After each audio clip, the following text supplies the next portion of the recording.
শ্রমিকের প্রতি অটুট থাকুক শ্রদ্ধা ও ভালোবাসা।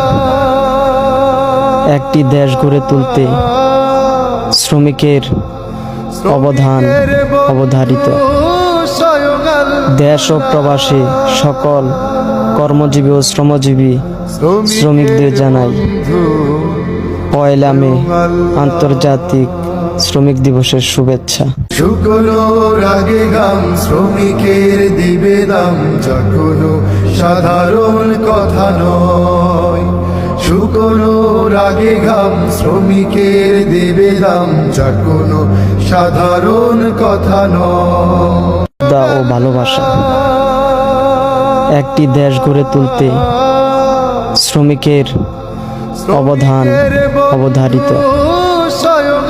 দেশ ও প্রবাসী সকল কর্মজীবী ও শ্রমজীবী শ্রমিকদের জানাই 1 মে আন্তর্জাতিক শ্রমিক দিবসের শুভেচ্ছা। শুকনোর আগে ঘাম শ্রমিকের দিবে দাম, যা কোনো সাধারণ কথা নয়। শুকনোর আগে ঘাম শ্রমিকের দিবে দাম, যা কোনো সাধারণ কথা নয়।